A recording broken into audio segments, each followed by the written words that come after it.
A lovely good afternoon, viewers. Welcome to Ubuntu channel. It's a Saturday and we're having a special interview with Honorable Highvie Hamududu, who is president for PNUP. My co-host this evening is no other than Ruben Jerome Mulungu. Ruben, good evening and welcome to Ubuntu channel. Evening, CJ, good to see you. It's a lovely evening. I heard you just saying good afternoon, but it's evening, CJ. Anyway, It's already evening. I can't wait for the interview. Yeah, sorry, this timing thing. And actually, for others, it could be morning, it could be night, it could be afternoon, like I said. This is social media and the goodness of technology. Indeed, Well, indeed. yeah. So we are joined by Mr. Highvie Hamududu, who is a special guest on tonight's interview. Honorable, good evening and welcome to Ubuntu channel. Good evening, CJ, and good evening, Ruben. It's a pleasure to join you on the Ubuntu channel this evening. The pleasure is ours as well. Tonight, we are looking at the question, is the Zambian opposition up to the task? And viewers, we are joined by no other than the president of the Party of National Progress and Unity, that is PNUP. And we're going to spend the next 45 minutes to 1 hour discussing this topic. And there will be a link that will be shared and would like to engage with you so that your comments, your contributions can come through via the comment section, or you can join the studio on the link that is going to be shared. Please like and follow this channel. Make sure you share this broadcast so that we could have more people and we get this conversation going. Ruben, let me bring you in. I can see you are off camera, but nevertheless, we are going to go ahead. I know technological issues once in a while get to overwhelm us. Yeah, but I'm here, and I'm happy to be joined by President Hive Hamududu. I know he's someone who's not new in the political cycle. Thank you, Ruben. Thank you. Indeed. So, Honorable, I Yes. know this is not the first time that you are featuring on Ubuntu channel. You've been here before, but Yes. in case there are those who don't know you, we'll start by requesting you just to give a brief introduction about yourself. Who is Highvie H. Hamududu? Well, Hamududu is a Zambian, born in Monze, went to school in Monze, and did my university here at the University of Zambia, studied economics. I have worked both in government and private sector, both at home and the neighboring country, Namibia, to be specific. And I was member of parliament for 10 years. And then I ran for parliament in the last elections for the first time. I mean, for presidency. President. I ran for presidency in the last elections after having served as a member of parliament for 10 years in our national parliament here in Zambia. Wow. So I'm an economist. Yeah. Thank you very much for that introduction. Out of politics, what do you do aside from politics? Well, quite a number of things. As you know, politics is part-time. It's not a full-time job. It's a civic responsibility. So over and above, we run family businesses. We are farmers, and we do a number of enterprises here and there. So we're quite busy and politics is basically just one of those things that we do to offer service to the community. And as I said, politics is part-time. It's not a full-time job. Only our colleagues in government are full-time because they've been employed for the next 5 years. They are in charge. Yes.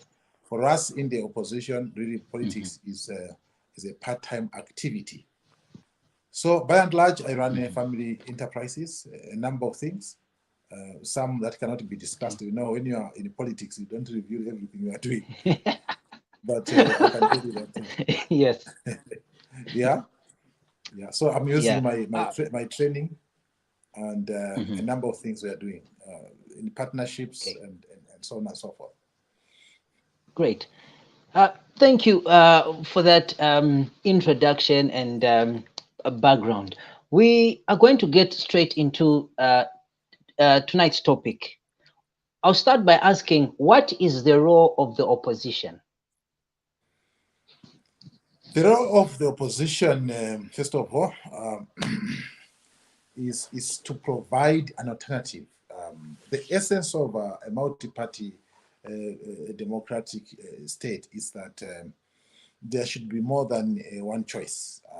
When we went to multi-partyism, is that we didn't agree that there should be only one party. People must have a second option in case the ruling party does not do what people want or they fail to meet people's aspirations. So an opposition party stands for an alternative, for a plan B, plan C, plan D for the country. Okay? Secondly, to provide checks and balances on the ruling party on daily basis. They need to be checked on what they do.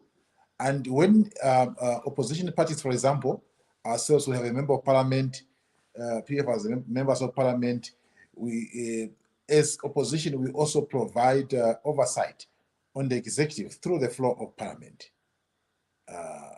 in that setting.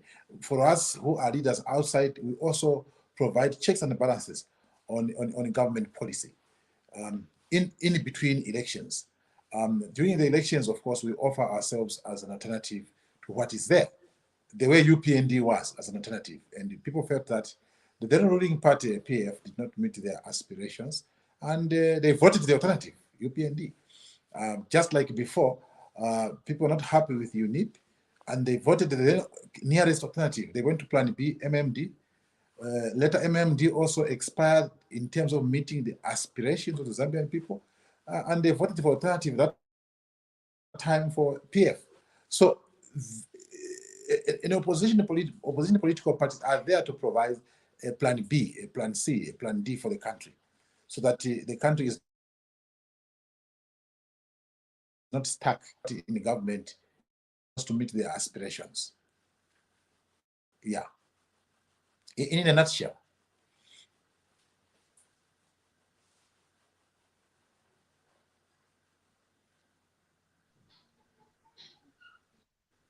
Great. Am I audible? Yes. Oh, great. Yeah, I had a technical glitch over there. So, okay. What is your view of the opposition that we have in Zambia? Is it up to the task? Is it doing what it is supposed to be doing? Well, that is always a controversial question, CJ. Yes. Very controversial, and it is not new. Every time, and it depends which side one is standing. Remember, during our time, you've seen in the recent times when MMD was in power, they called PF a joker. Michael Sata is a joker. They know anything. He cannot be president, but he became. Come PF, they said no. HH can never win. Takapite, he will never be president. He became. And therefore, yes. That story continues to say, no, there's no opposition. Remember, PF was saying that the party to remove them was not yet born. Yes. And yes, but they are not in power now. And therefore, the opposition in Zambia has always been an alternative, like you have seen. We have had three opposition parties taking government. MMD was opposition, they took government from UNIP. PF was opposition, they took government from MMD. UPND was opposition, they took government from PF. So that's the reality. So the opposition exists exactly for what it has been over these years, and therefore the state of the opposition. I mean, I don't know who we should give it the grading to say is it a strong opposition or not. That for me, that is neither here nor there. The fact is that there is opposition, and when the time comes, the Zambian people are the ones who have the final say. But you know what's happening, CJ? Yes. Most times it is the ruling party which says there's no opposition. MMD said that PF can never be a president. If you go to the National Archives and read what of these chaps were saying, look at go in the newspapers or internet and see what PF was saying about UPND. And I'm shocked that even now they are also saying the same thing, broken record of MMD PF saying that there is no party that will ever broken record. You know, CJ, it is not political parties which put themselves in the government or remove. It's the people.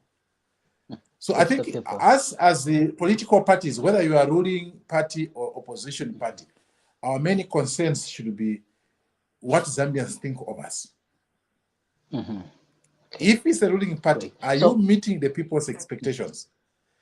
And you know what? If a ruling party fails to meet people's expectations, they can vote anybody, even a weak opposition. It's the Zambians. Look, CJ, last elections, UPND was voted by Zambians, not by UPND, because UPND members are not 2.8 million in the country. They are in their register. They are about 1 million. So it's the Zambian people that vote a party, not our members. In fact, the majority of Zambian people, I must emphasize, do not belong to any political party. That's what we people in politics must understand, that the decision to vote a political party does not reside in a political party. It doesn't matter which political party. It resides in the Zambian people. Yes. In your view, do you feel the public is happy with the opposition and the way they are offering the checks and balances to the current government? No, I think, first of all, in this country, we still have a very young democracy. No political party really provided a proper, checks and balances. Maybe MMD when it came, it was really organized. It had, a very powerful team, more powerful than any other political party. Then came, of course, 2001. We had a very formidable, UPND, FDD, people highly experienced and so on. So it's not me as a political party or any other political party to tell how Zambians feel. Because as we are players, you cannot say you are playing football. You are in the pitch. You cannot tell people how they feel about you who are sitting in the terraces, because you're not part of them. So not necessarily, you're not necessarily part of them. So that issue of saying the opposition, what Zambians think, I think that is too much. That is taking matters too personal and too subjective. Because look, CJ. If, for example, the ruling party, the current one, is doing very well, they will outshine us in the opposition in the next elections. If they don't do, the people will look for an alternative. It's as simple as that, like they did against PF. Look, PF was controlling the Lusaka and Koba belt for many years, and the people shifted. So the issue of saying, are Zambians happy with the opposition? Then I'm asking, are Zambians happy with the ruling party? I cannot say that people are not happy, because I can't speak on behalf of Zambians. So I think that question, ask ordinary Zambians whether they are happy with the opposition or ruling party. Yes, because if you ask me, I'm biased. If you ask a ruling party, they'll be biased. They'll be biased. Yes. So ask Okay. the So, ordinary people that question. uh-huh. Any political party, whether ruling or opposition, they will give you a very biased answer because they have an interest. Yeah. So, turning to the environment, how would you describe the political environment? We've heard opposition, other leaders saying there's shrinking civic space, there's no freedom of expression, and the like. How would you describe Zambia's political environment? Well, Zambia's political environment is always work in progress. It's always work in progress, and we can always do better. The police continues to misbehave like before. So we still have work to do. We haven't attained the democracy that we aspire for. So I can tell you that we can still do better as a country. You haven't seen things yet, CJ. Wait towards 2026. That's when you know the election reality. time. Yeah, because that time now people are fighting for power. And therefore, in Zambia, there is a very heavy emphasis on getting power, and politics becomes very toxic from both sides, without exception. Okay. Look at what's happening in the country now. The language you hear from the ruling party, from the opposition, it's childish. I mean, we must grow up as a country. I mean, this is not a fight. We are competing to serve, not competing for power. No. So our democracy is still pretty undeveloped, immature. There's no civility, and open a radio station, people are insulting each other and so on, only from both sides. And so we can do better. Let us have civility, let us have maturity, and offer ourselves, and Zambians will choose whoever they choose. If they choose Mr. A, we congratulate him and let him deliver. If he does not deliver, Zambians choose Mr. B, and life continues. So politics should never be personal, but Zambian politics are highly personal. It is dog eat dog. And that's why you are seeing that over the years, CJ, we're not developing as a country. The only part that brought development in this country is a federal government followed by UNIP government. Go through Lusaka there and tell me, Lusaka, what the government has done. The last skyscraper was put by UNIP Findeco House. Tell me, under MMD, under PF, under UPND, a gigantic improvement in terms of progress. Yeah. So we can do better. There are a few things like we have Kazungula Bridge, good project. We have Kafue Gorge Lower, good project by PF, but they also made their own problems. They left a huge debt, and they did projects which are not beneficial. To put a big airport in Ndola there, was it a priority?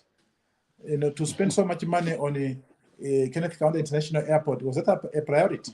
So I think in infrastructure also, there was a miscalculation because they were supposed to put money in infrastructure which brings value. Like they did for Kazungula Bridge with Botswana. The numbers are good.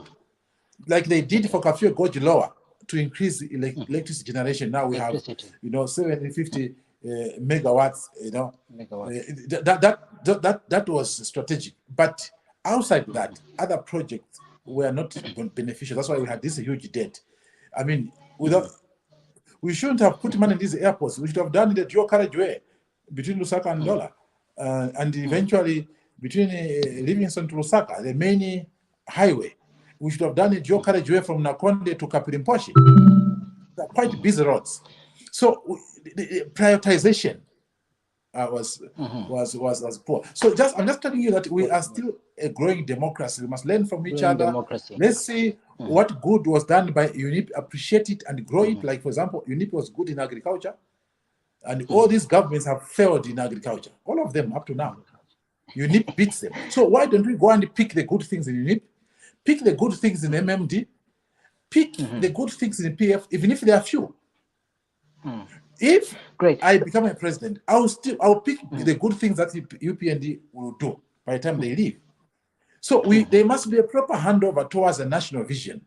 This country should not be led by party visions. Will not go anywhere. We must be led by national vision, which National visions. every party carries over. You understand? Eh? We have Vision 2030, which Mwanawasa government launched in 2006 after the debt cancellation. It was put aside, and now we are in debt. There were indicators that were put in that Vision 2030.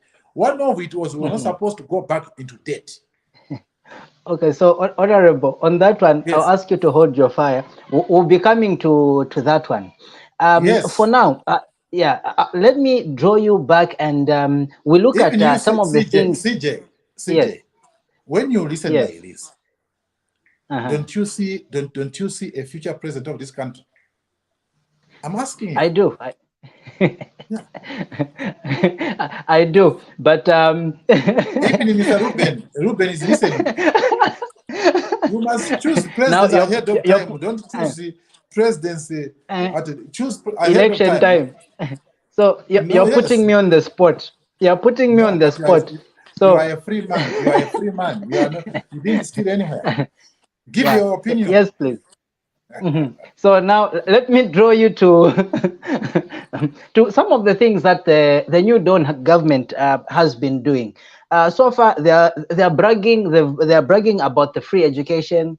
They are bragging about the employment for the teachers, the defense wing. They're bragging about NAPSA.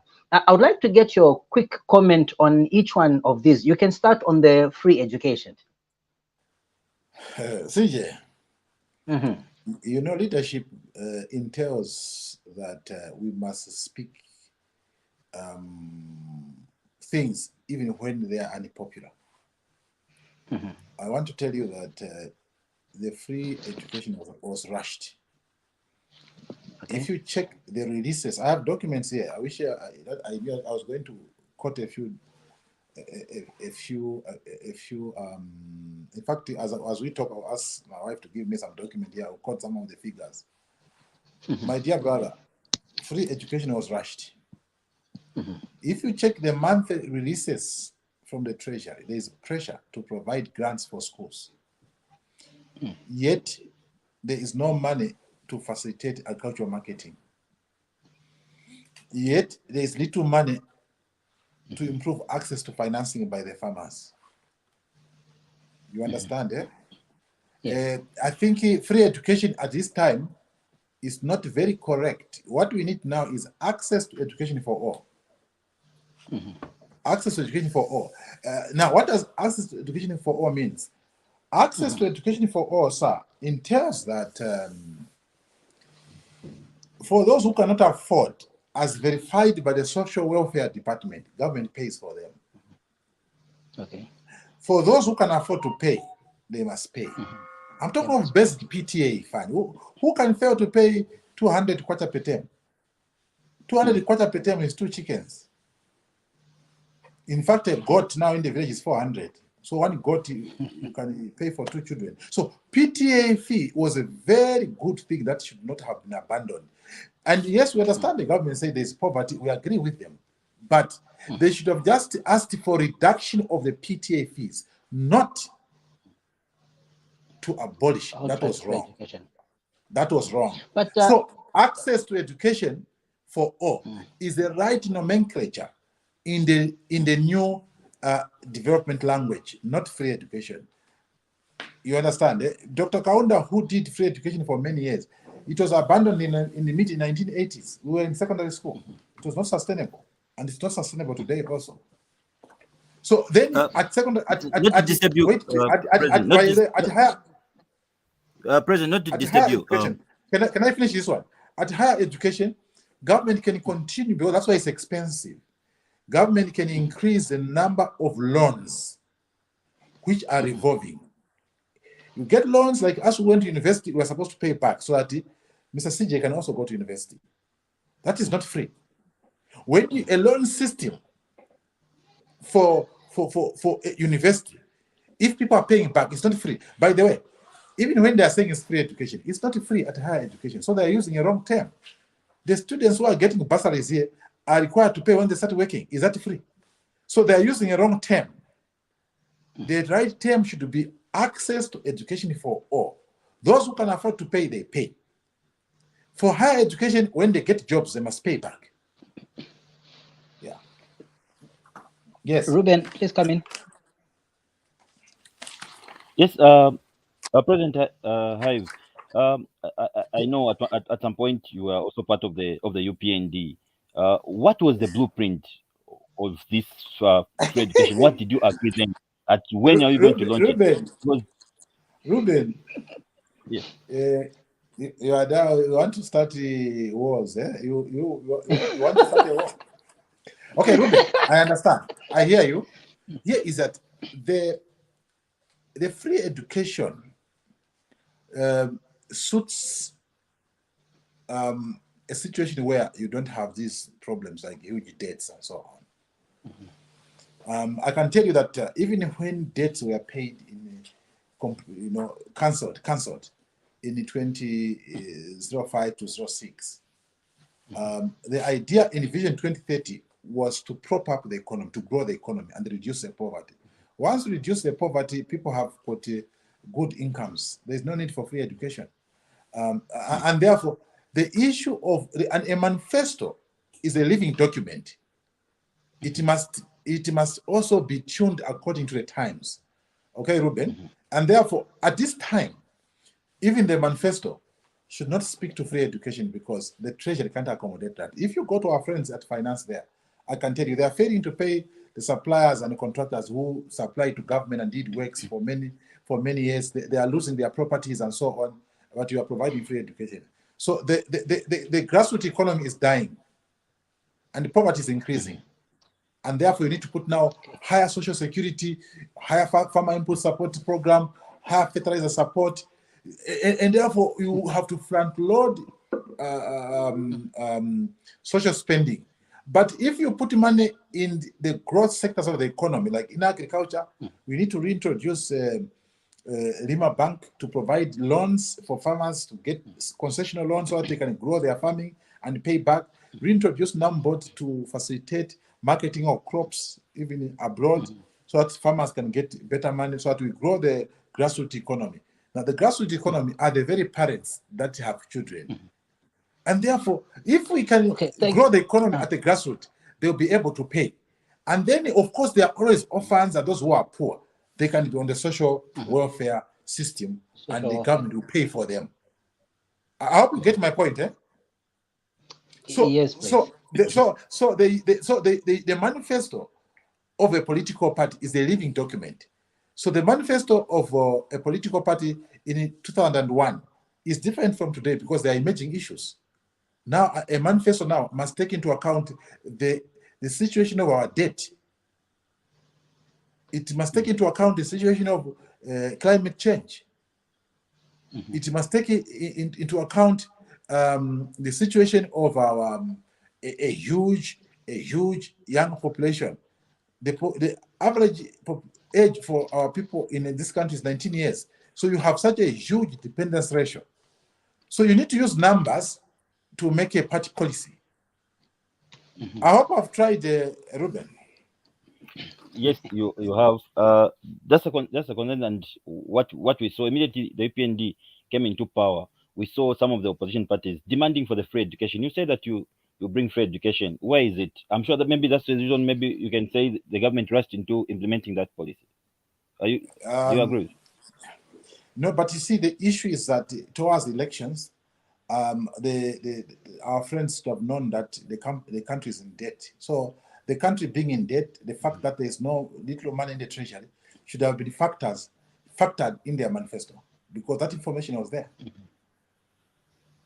And also, government has not undertaken a reform apart from debt restructuring, which they are making progress. They have not undertaken any reforms, whether to downscale to reduce the size of government at the top to save money. There has been no reforms. We need to reduce the number of embassies because now we are on the internet. You understand? You can promote tourism through the internet. It's to save money. You need to do away with the district commissioners. You need to reduce the size of cabinet. They have reduced it just by 5 ministers. We can do with a 20-member cabinet. In our manifesto, we propose a 20-member cabinet, and by bringing together related functions, so that we save money for actual service delivery. Okay? Yeah. All right. You've talked of the debt restructuring. I want to get your position over the debt restructuring. What does it mean for the Zambian people, and what is your position, your party position concerning the debt restructuring? Debt restructuring, give me the fire. Debt restructuring, I'm just asking I want to be quoting some things. Debt restructuring, my brother, first of all, what happened in 2020 is that the Minister of Finance, Dr. Wayangandu, invoked a particular clause to stop servicing debt, because a country cannot fail to pay $42 million. Zambia never failed to do that. He just invoked some clause that's okay. For now, let's stop paying because we might be stranded. Let's structure the debt first and resume paying. So that default was a technical move, which has benefited even the UPND, because in the first 2 years there was no servicing of the debt to a large extent, because there was some silent moratorium on some debt. The restructuring now entails that while they give favorable terms, the government will start servicing debt. Even if you're like on official debt, government will be servicing interest in the next 3 years. After 3 years, they start servicing the principal. So it means that the fiscal space itself won't easily be available in this debt restructuring, because we weren't paying debt anyway.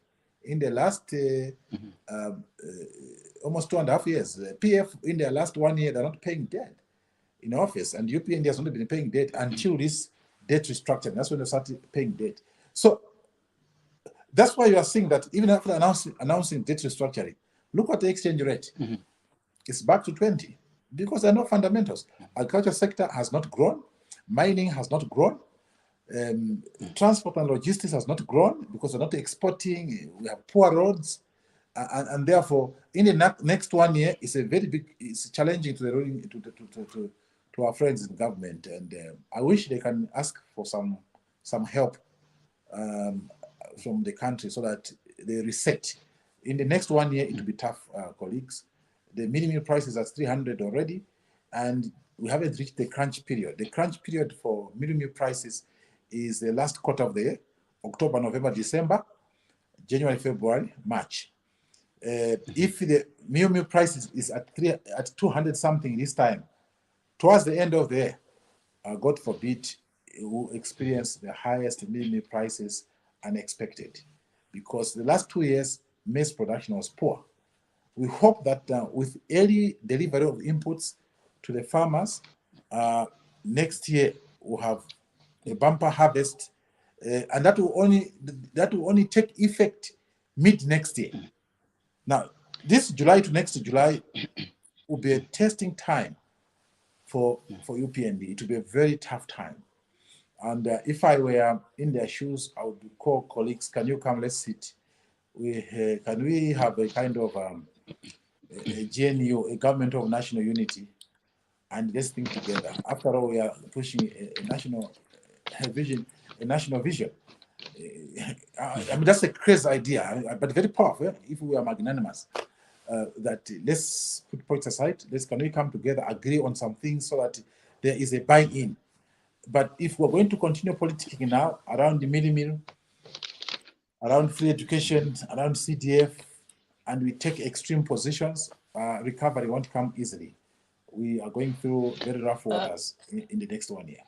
So, Honorable, just right from what you said. So, an ordinary Zambian, are you saying there won't be any tangible benefits that they're going to see from this debt restructuring? But that is, my dear, there is possible. Here's the issue. The fiscal space that will be there, and also accessing one of the benefits, for example, that with this IMF program and this restructuring, Zambia now can access cheaper credit. Cheaper credit, for example, concessional loans from World Bank, IMF. The problem we had in this debt over the previous government, some of the debt was commercial debt, which is very expensive. As a developing country, we must avoid commercial debt. That's what has put us in serious problem, the Euro bonds and such kind. And therefore now, with this debt restructuring, one of the benefits that government will access cheaper financing, concessional loans. But then it matters where you put the money. So I need you just to explain when you say commercial debt to a person to an ordinary Zambian, what do you mean when you say commercial debt? Commercial debt commercial debt is debt from the private, is from private creditors. Okay. Yeah, it's private creditors. Like, for example, the debt which has been structured is called official debt. Official debt is a bilateral debt or government-to-government debt. That is the one 6.3 billion which was restructured. The other debt, which is about 6.8 billion, is with the private lenders. That is what we call commercial debt. That one is a bit difficult to restructure because these are private people who work for profit. But government-to-government debt, governments, you know, they are always bilateral give and take issues. And we come a long way with these countries. And therefore, those ones are agreed to restructure. Official debt, government-to-government debt, 6.3 billion. The commercial one, they haven't agreed because the private sector, you know, is a bit rigid because that money belongs to people who want a profit and they cannot just be kind to you. Yeah. Okay, so what should government avoid during this period? There have been concerns that the possibility of getting into more debt is there. So in your view, and as an economist, what cautions would you give? Already, in the last 1 year, the UPND government has borrowed already almost $1 billion. Yeah. Yeah, about $750 million. And then I think they're getting some more money from World Bank and so on, and IMF. So we'll be sitting with a huge debt. The debt actually will be going up because right now, government doesn't have the fiscal space to provide the infrastructure that is needed to reboot the economy. They don't have the money easily to help the farmers to facilitate agriculture, and therefore government will have no option but to borrow. So is government going to borrow? Yes, they are going to borrow. But here is the issue. It is very important to reduce social spending and take the money to growth sectors of the economy. That's where the crunch is. So, like for example, now there's a rumor borrowing that they are borrowing money, you know, to put to increase CDF. They are borrowing money to build secondary schools. Well, CDF has been increased, which again building secondary schools. Again, you are borrowing money to put secondary schools. So you are putting so much money in a sector which does not give you the growth immediately. It takes a long time. It takes a long time. And therefore, there was need for them to prioritize the expenditure of this fiscal space or these concessional loans. They are supposed to go to growth areas. What are they? One, support to agriculture, access to financing by the farmers and the Zambian business people. Because in Zambia now, we don't have easy access to, you know, to affordable financing. That's why Zambians are just bystanders. The shops they are run by Rwandese and so on. Our brother from Rwanda and the Congo, they are the one running shops in all these compounds, even in our small towns, because then they have access to capital from their relatives abroad. Zambians don't have. So that money must go there. Secondly, yes, farmers, we need now, not this FISIP, we need farmers to get loans which are concessional, which have got better terms so they can go into serious agriculture. The young graduates must go into agriculture, but they need access to financing. We need a marketing agency to facilitate the buying of crops, you know, buy crops from the farmers and take to the market at home and abroad, because exports is what unlocks growth. You can't grow by selling to yourself. So infrastructure, the roads, key roads. Today, you go to Nakonde, it's a hell run. You go to Mongo, it's impossible. You go to Munirunga from Mutanda Road in northwestern province, where there are mines there and gold discoveries and so on, the Soso Zambezi River. The road is impossible. Lundazi Road, this, what you call, in Ruapula, even right from the Pedico Road, connecting Koa Belt into Ruapula, and also going to Chieng. There are no roads, and therefore we need to get the money to put infrastructure in good shape, because infrastructure is the blood, in terms of roads, the veins for the economy, in which the economic blood runs through. If you have poor infrastructure, the economy cannot recover. So therefore, money must not go to free education, CDF, let go to the growth area. So that once the economy expands, we can now start investing in social programs. It is enough to have social cash transfer. Let's reduce the social programs. There are too many, and they're taking a lot of money from the budget. Look here. I have the releases from government. Here for a few months ago. It's interesting. Like this one. In 1 month, is it in May or something? Yeah, in May, which was for June. 388 million school grants. 275 million farmer input support program. 209 million social cash transfer. You see the point, eh? 436 million hospitals. 221 million pension, public service pension fund. Okay, that is people's money which your government has taken away. 100 million for local authorities superannuation fund. That's people's money. That's okay. Now, if you check here, there's no money for roads. Yeah, 115 million invest grants. That's okay. At least invest. These are grants, not even the bursaries. 111 million local government equalization fund.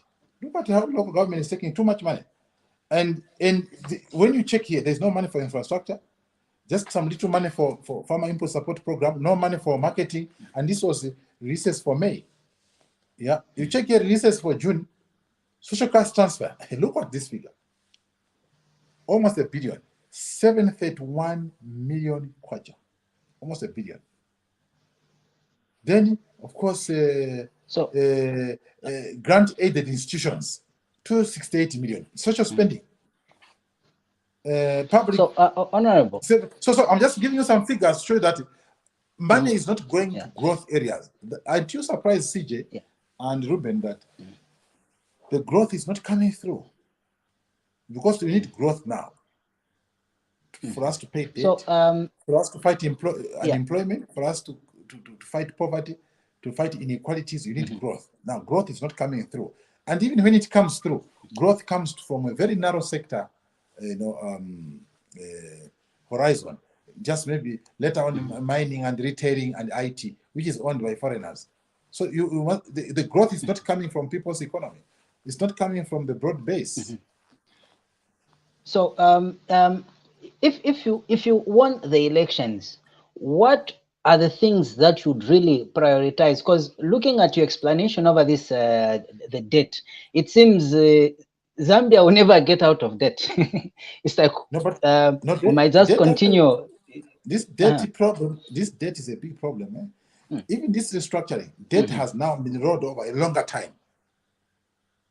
So it's being rolled over more than 10 years and so on. So what would you prioritize and do differently? One of the things we must do as a country, number one, we must do public sector reforms. We run a very huge government. We need a very lean government. We can do away with the district commissioners and decentralize. in a normal decentralized system, we are claiming to be decentralizing, but you still have DCs. For what? The political head of a district is a mayor or a council chairperson. And then the technical head of the district is a town clerk or a council secretary. Now you have a town clerk or council secretary and a DC. You have two heads. You are spending money twice. We need to reduce the number of embassies abroad, reduce the staff. We need to reduce travel. So just take the book and begin to cut off some avoidable expenditure so that we can avail resources for the economy. So, but the number one thing that if I became president, the number one thing that I can do is number one, public sector reforms, including the parastatals, to ensure that there is value. Let me give you, Mr. CJ and Ruben. You know, we have 3 mobile companies here, telephone companies. Airtel, MTN, Zambian. MTN, yes.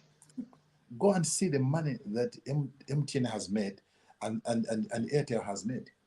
Zambian, our own institution, which has more presence across the country in terms of infrastructure, because that was that company was already there before. Today they are beaten by companies which came in a briefcase at the airport. Most of the people who are using phones are on MTN, they are on Airtel. So why don't we bring an equity partner in Zamtel so that 50-50? I would rather have a 50% of a company which is growing than a loss-making company.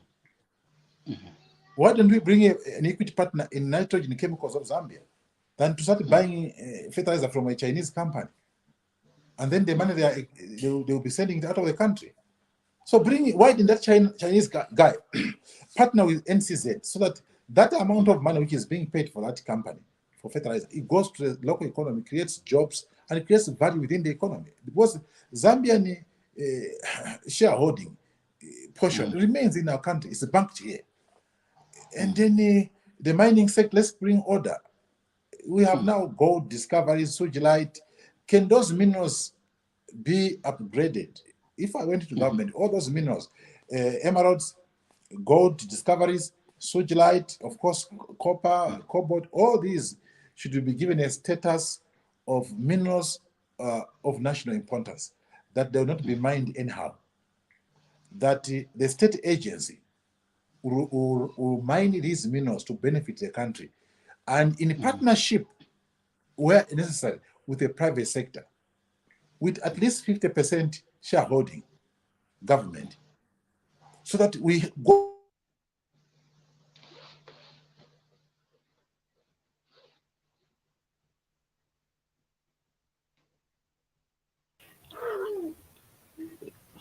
CJ, it seems we've lost the guest. In the ownership of this lucrative sector. Okay, he's back. The timber sector, there should be no export of. Hello? Yes, please go ahead. There's a bit of a glitch there. Yes, please, you can go ahead. Yes, so basically just to bring order and formality in the economy.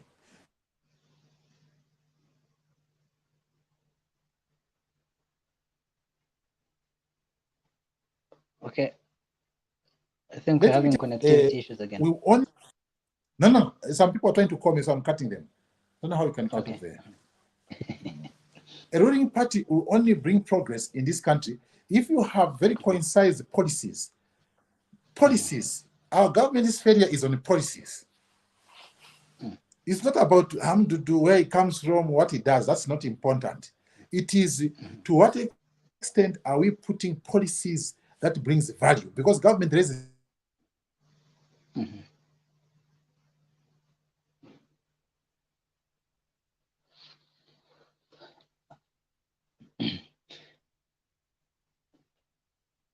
Wow.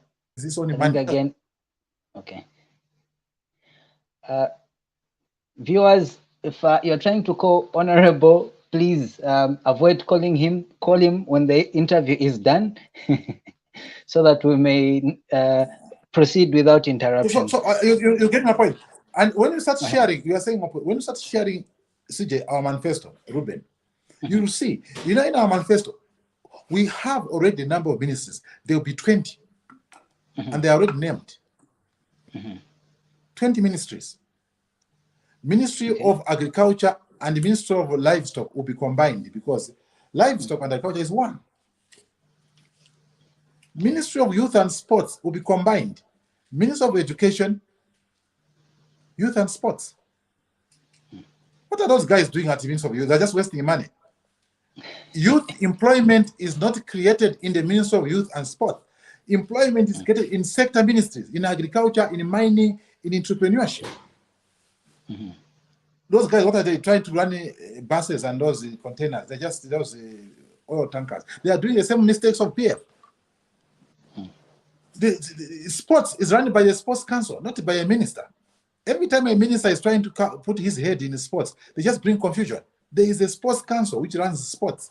There is FAS for football. There is ZA for athletics. Government just supports, gives grants, and so you don't need a ministry for that. You don't need a Ministry of Water and Sanitation, Ministry of Environment, so-called Green Economy, Ministry of Lands. That must be one ministry. Ministry of Lands, Environment, Water and Natural Resources, together. Because they're related. Look, forestry, they were even fighting. We didn't know where forestry was. Was it green economy or lands? Now, lands, water, and forestry are close to each other. So the whole green economy is around land and what is on the land. So this ministry brought together. So in our manifesto, for example, 20 ministries, they are already there. It's tabulated. And by the way, we'll also have the 20th ministry will be the Ministry of Public-Owned Enterprises. All these processes will be under a ministry because all of them must be reformed. Where there is no money, we bring equity partner. So that these parastatals must bring value to the country. I'm just giving you a few examples. A few examples.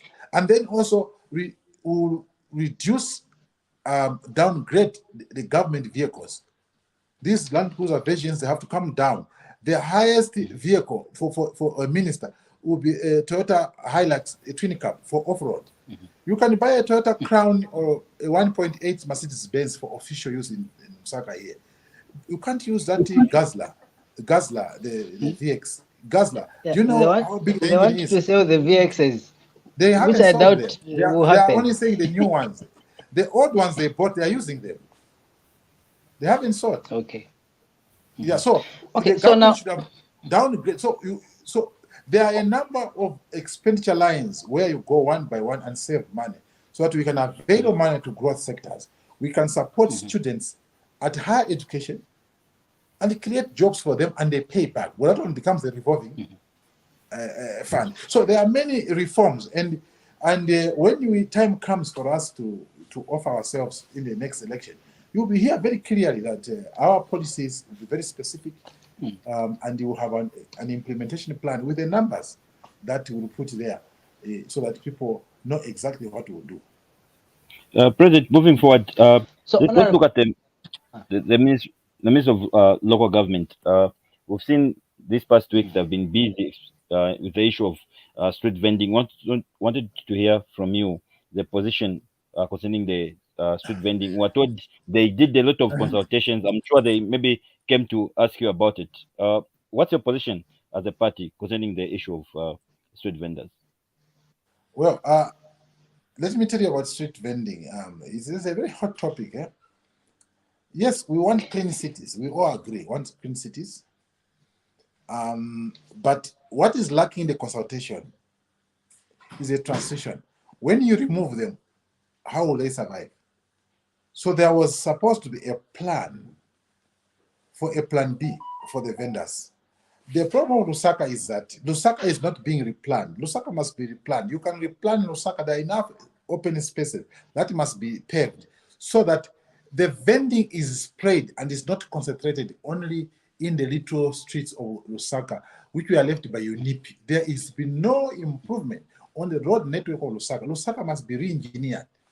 Professor Chirwa, remember Professor Chirwa who was at Zambian Railways? We chased him. We Zambians are bad people. This country requires bad people. restitution. No. I can tell you, this country we are bad people. all of us, ruling party opposition, we have bad hearts. That man we brought him from UK, gave him Zambian Railways. Do you know why he was chased?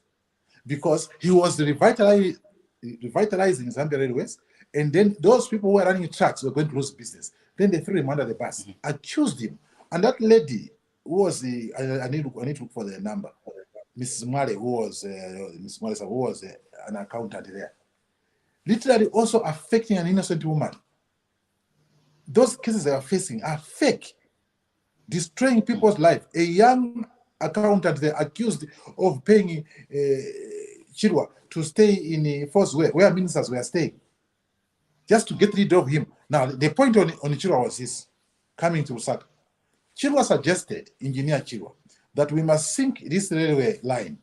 You can't have debt like that. You know, you have seen the Flyover Bridge, CJ and Ruben. Yes.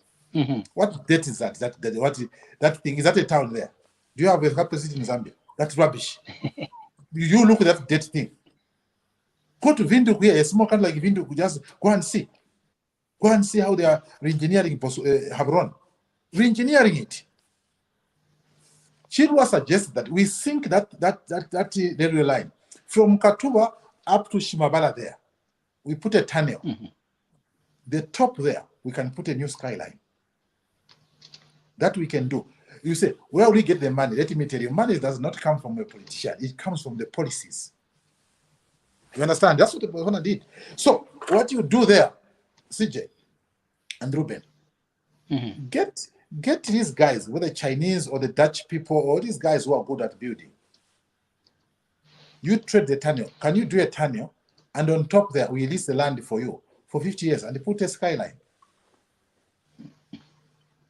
Yeah, but now that land is big.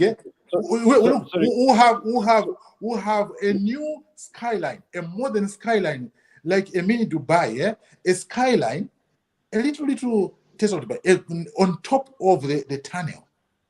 Right, my brother, from Thorn Park up to Kamala there, big land. There will be new skyline. We'll have a new Lusaka, a robust Lusaka trade, a nice arcade. Maybe that will just be shopping. There will be no road, there's shopping. So that we can have serious we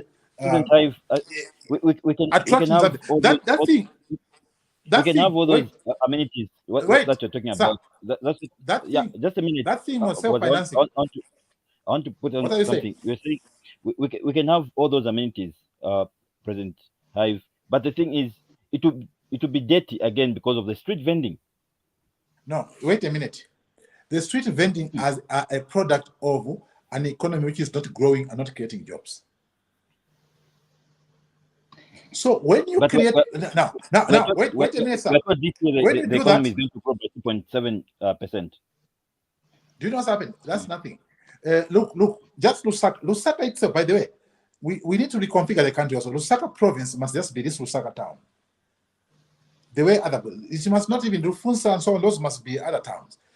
Now, I'll just give you an example of what we can do on this railway, which the proposal is already there, done by Chirwa. It is self-financing. They need government money. Wait a minute. I want you to include the street vending in it. Because my concern is on the street vending, what is happening currently. Ruben, in that construction, it will be the biggest construction in Osaka never seen. To do the tunnel, this tunnel might be 25 kilometers. To dig down here, there will be so many jobs. There will be jobs on top, there will be jobs below. So there will be the street vendors will be inside there working, others building on top. Second, those people, it's not because they want to survive, they want to eat just like you and me. Secondly, Lusaka also, apart from that, Lusaka needs a complete re-engineering. Look, Lusaka is congested here at the center. That's why the vendors are only in Lusaka, because it's not breathing. The idea, Lusaka, for example, now, you need to expand Lusaka in terms of sub-municipalities. Let me give you an example. Lusaka sits on a plus. Great East Road, the road going to Chipata into Mongo, and the road coming from Southern into Copper Belt. Okay, Lusaka sits on a plus. You agree, eh? Great East Road going to West, Great North Road coming from Southern into Copper Belt, isn't it? we are supposed to create sub-municipalities, 4 of them. In Katua there, we are supposed to have Lusaka Southgate Municipality. As we go to Chipata here after Silver Rest, we must have Lusaka Northgate Sub-Municipality, like even at Chongwe. Then in Shimabala, we have Lusaka Southgate. As you go to Western, at Stumbeko there, you need Lusaka Southgate Sub-Municipality and do a ring road, okay, connecting these sub-municipalities. And all these municipalities, they will be touching that plus. Then you decongest Lusaka. And then you modernize the vending. My brother, you guys, you are exposed. I've been to White House in the Washington, D.C. There's vending there. What are you telling me? You just modernize. Wait, you modernize. This one is making T-shirts and selling. Even at arcades, there's vending there. At arcades or at East Park. So there is different types of vending. You disaggregate and create platforms across, not congesting them. Why they are congesting is that we are not creating space for them to spread, and also create paved areas and number them. By numbering them, in Lusaka, we can create 1 million trading spaces which are numbered. Even if a trader is paying 10 kwacha per day, 10 kwacha times 1 million is how much? So, President, you are saying the Minister of Local Government should rescind that decision, bring back the vendors on the streets? They are removing them without a plan. Their removal is based only on cleaning the town, not solving the whole problem. Do we want clean towns? Yes, we want clean towns. Ruben, President, do you know that the University of Zambia, all these universities, they must now create vending shops. You know that you can create a vending thing for Nshima, which is movable. Do you know that? We have the steel here. You can create it. Create that. Then you have a gas stove inside there. Then when you knock off, the thing it goes home. So we are not in long acres, and so look at the spaces around. Lusaka has so much spaces, but they are dead. Pave them and give them numbers for people to trade. But honorable, local government says there's enough. There's space in the markets. They went round the markets, and city market is empty. And the number of yes. So anyway, those chaps who are talking, they don't even go to city market. Those chaps who are talking like that, do they go to Soweto? There's no parking there. There's no parking there. Look here. Look here. They are my friends. Yes, they are ordinary people. They don't buy there. What we need is why Soweto was created in the pre-colonial time. We are supposed to have dotted small Sowetos where there is cleanliness. Kaunda had a program, my brother. There was a Challenge market there. We are supposed to pave it so that I don't need to go to Soweto. Kaunda, there was a market in Charleston. There was a market in Northmead. There was a market in Long Acres. Now, when this MMD, PF, and the current government, they have not done anything which Kaunda was doing. Kaunda was expanding the trading spaces. And now, if you go to just what you are saying. Wait, if you go to North, you go here to Charleston. It's disused. There is no further development. So the council of Lusaka was supposed to be rich. Lusaka City Council is supposed to be as powerful as a country like Rwanda. Do you know Lusaka is big? Lusaka City Council is supposed to be the highest paying institution in Zambia. It was before. People who are working at Lusaka City Council were getting more money than people working in central government or working in the banks. We destroyed them. Today, we went for sports. If you watched on my Facebook page, we went for sports here in Long Acres. The academy was developed by Barcelona, now given to Zanaco. Council cannot put those sporting grounds with artificial grass. And they are charging 400 kwacha per hour. And the money is going to private people instead of going to the city council.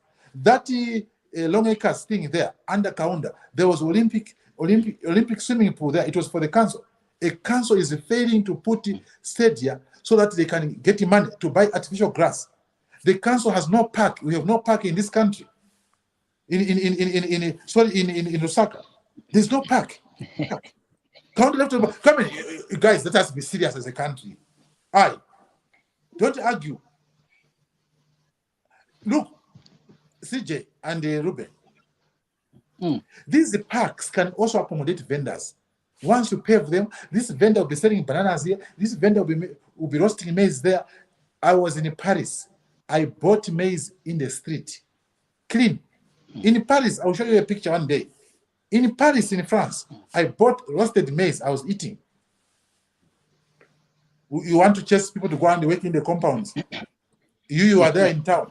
Just modernize and also reduce. You put numbers. Say in Katondo Street, there will only be on this corner here. There will only be 10 slots. The rest there. Then they sit in the slots, and they use the modern sitting arrangement and umbrella. In Windhoek, by the way, Windhoek, one of the cleanest cities, the capital city of Namibia, one of the cleanest cities in Africa. I lived there. When I went recently, when I was in Parliament, they told me vending has come here. But wonderful guys, eh? They bring these modern things to use to sit and the nice umbrella. In the evening, they all take them away. In the evening, Windhoek is clean. And I toured it in the night, walking, because there are no smugglers. There's these guys who smuggle you. Because it's clean. I was walking around. You haven't been in this country for a long time, they were smuggling. No. I'm more free in Windhoek than in Lusaka. Because they were not paving. Even the trees in Zambia, they are ugly. How can you, CJ and Ruben, those trees, Ruben, wait, Ruben, those trees in Cairo Road, they were planted for farms. Lusaka was a farming area. How can you have such ugly trees in the middle of the Cairo Road? Is the center of this country. The center of it's like Times Square in New York. How can you have trees for the farm which drop leaves? Cut those trees and put modern trees, man. All right, let's have some comments. CJ, you can go through the comments. Okay, so there's a comment from Wallace Mioba. He says, Mr. HH2, I'm really interested in national vision. Can you please shed more light on national vision as a future president, as a future potential Zambian president? You have my vote, I can assure you. You need to advise the government on economic development and decision making. There are some inexperienced in some government leaders. Okay, let me read this other one. Thank you. That means Wallace Miov. Okay. Then Gaddafi Mulenga says, that's a point. Gaddafi Mulenga says, that's a point, Mr. President. Zambians are the ones who choose and put presidents in power. True, a national vision should be a priority. Okay, Gaddafi adds and says, we will vote for you because you got excellent ideas and policies that can transform this country. Okay, Percy says, you have a point, Mr. President. Okay, so we've had those three comments. Your quick response? No, perfect. And Wallace Nyoba and Gaddafi Mulenga, I want to tell you that I'm fully committed to a national vision. President Mwanawasa, after debt cancellation, he crafted the Vision 2030. I have it here. I read it. Many people don't even have it. I read it. Vision 2030, wonderful document. If I'm given an opportunity to be a president, we'll just revise, because it has gone off, we'll just revise this and have a national vision. And in this national vision, we shall invite everybody, UNIP, MMD, PF, UPND, to put their input here. Because it's not about my party, it's about the country. And I must drive a national vision we have agreed on behalf of the country. Yeah. Right. So time seems to be running. So I'll need your quick comment on you mentioned about the agriculture. I want to know what your agriculture policy and we've been seeing the increase in the price of mealie meal. Where do you think government is missing it, and what should be done? We must go to what worked before and improve upon it.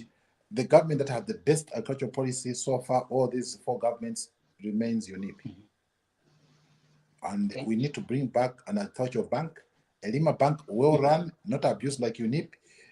It can be run between the government and private sector. Put enough money for farmers, young graduates like you, to access money and go into farming. Because there are no jobs here. Youths must create their jobs. They must be at the frontier of creating jobs. All they need is financing money that will provide. So that immediately, if I went to the government, would introduce that agricultural bank in Zambia. Number two, we shall reintroduce NAMBOD to help farmers aggregate for their produce. And this NAMBOD will be running between government and the private sector so that we can export and feed the region and far and beyond. So we need that. So agricultural bank introduced, NAMBOD, marketing agency, because food reserve agency is not a marketing agency. That one only buys food for national food security. Okay, so we introduce these ones. And thirdly, we'll promote exports. It's the export that will grow the sector. Okay, once you open up the borders, production will go up, and then it will improve, of course, extension services. So the farmers begin to do precision farming. Where I'm farming now, I'm farming in about 4 provinces at the moment. Okay, 4 provinces. And I'll show you next season, I'll be going around. In some provinces, I'll be flying there to go and see my... So I'm farming in 4 provinces, I told you. 4 provinces. What I'm seeing there is that the farmers don't have the farming knowledge, which is modern. Issues like crop plant population per hectare. They're just planting anyhow. Do you know how much maize seed you must plant in 1 hectare, or soybeans, or groundnuts, or sunflower? The time to plant, the right seed, the right plant population per hectare, and the right management. We can change this country in agriculture. Let me tell you, in 3 years, 3 years, 36 months, these policies running in 3 years, I can tell you, people will be saying, where were you? Yeah, thank you, Honorable Hamududu. Yeah, I just need to bring this one in. We've had a lot of complaints, especially from leaders in the opposition, saying government is persecuting them. This corruption fight, it's persecution. I would like to know what your stance is on this. Do you agree that there's persecution going on in this corruption fight? I'll give a general answer to that. The moment we brought politics in the fight against corruption, way back before UPND, we lost the fight against corruption. I can tell you, even now, MMD lost it, PF lost it, UPND is losing it. Why? Because it is less contaminated with politics. Yeah, it is not UNIP which was corrupt. It is not MM which was corrupt. It's not PF which was corrupt. It's not UPN which was corrupt. It's individuals. These individuals are found in UNIP. They are found in MMD. Of course, in UNIP they are less because those are patriots. They are less. They are found in MMD. They are found in APF. They are found in UPND. So we need to go to the Constitution and create independent institutions that fight corruption. No appointment by the president, no. Let Parliament, let's create something where everyone is involved, the church, civil society, everybody in appointment of those people, and they must be autonomous and work for the best interest of the country. Not, how can a minister say, I'm fighting corruption? What if it's him who is corrupt? The moment us politicians are saying we are fighting corruption, we have lost it. So the fight against corruption, my brothers, was lost a long time ago. If I came into government, I would set up a truth commission, the way Mandela did on apartheid, so that now we can heal the country. People must come and say, you know, yes, I stole. I stole, so I have 10 houses. I'm giving back 8, I'm taking 2, because I'm also a Zambian. Because I didn't steal from your father. I stole from my own country where I'm a shareholder. Then we can unite the country, and we can bring more resources back to the treasury, because there will be restitution. Let me tell you, I'm a Christian. A country every 50 years must have a jubilee. It's biblical. We are claiming to be Christians. Do we read the Bible? At 50 years, when it became 50 years, we are supposed to have a jubilee. What's a jubilee? Is to set the captives free. There are captives in this country. There are people who are in debt in this country. There are people, look now, the civil servants, they are in debt. You cannot believe it. Zambians are indebted. Companies are indebted. The country is indebted. We need a jubilee in which a country starts afresh. Without a jubilee, let me assure you guys, this is a spiritual perspective, and you cannot argue spiritual perspective. This country is going to crash. The country is overdue for a jubilee, to start afresh, to forgive each other, to go and call Kaunda's family that we are sorry for the way we treated the old man. We should have done it when he was still alive. To go to Chiluba's children to say, no, yes, there were issues with your father, but he was the president. Here are your things. A country that is harbors revenge. Vengeance belongs to God. And I'm not talking about UPND. This country has had vengeance from 1991. And we are collectively guilty. And we must go before God and have a jubilee. For example, I believe in the Sabbath, okay? Like many churches, not just SDA. There are other churches who believe in the Sabbath. Even here in Lusaka, it's not just the SDA. That in a week, after 6 days of work, there's a day we must rest. A country also, in the Bible, there's a jubilee for the land, there's a jubilee for a nation. Just like we have a jubilee every week in which we go to church and reconstruct ourselves. So this country cannot continue umungulu, umungulu, umungulu, umungulu.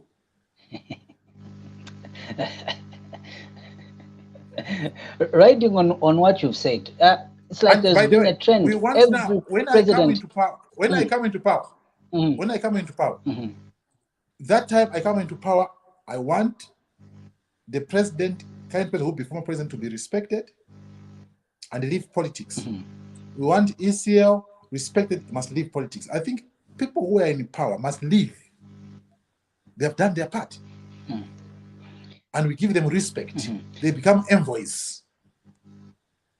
Because as long as these people are seen to be followed and being persecuted, their followers become angry.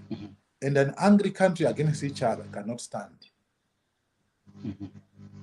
So for me, actually, these people... you're kind of answering the question that I wanted to ask, because there's been a trend that every president who has left office, as a result of like losing elections, when they're out of office, there's this kind of persecution that follows them. We saw it with Dr. KK. We saw it with President Chiluba. We saw it with. We're now seeing it even with Rupia. It was there. We're now seeing it with Edgar Lungu. Is there something wrong with our leaders or the system? Because this seems to be now, it's a trend. And one would expect probably even when HH is out, it might be the same thing. That's why when HH leaves the current one, it must be me. Because I will have to stop that. And I will give respect to HH, the current president. I'll give respect to ECL, and I will honor the families of former leaders. They sacrificed for this country. They never left the country in war. Let me, they are not perfect. There is no person who is perfect. Dr. Kaunda was not perfect. He even also made some people uncomfortable. We need also to get those people, and the country must have a restitution, the people he mistreated. But even his mistreatment must also be addressed. And the Kiruba also, he mistreated some people, some families, we need to reconcile. Monawasa did the same, we need to reconcile. Arabi, we need to reconcile. Marcos Sata did something, we need to reconcile. Edgar Lungu, we need to reconcile. HH, we need to reconcile. You understand? Eh? The country needs a jubilee. This country was given to God. David Livingstone, who did tell the Zambia, this country shall be a country after God. There has been no war in this country. We are a center of a sanctuary for refugees. Despite the wars in all our neighbors, we have never had a war here. God has a special interest in this country, but He wants us to put this country in order. We must put our house in order, and God is waiting to do.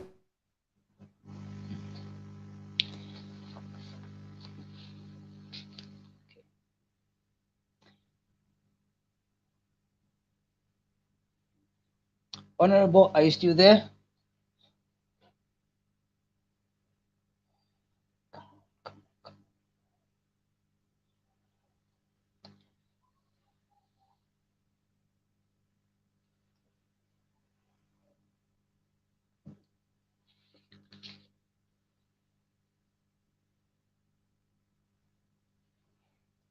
So, Honorable, are you still there?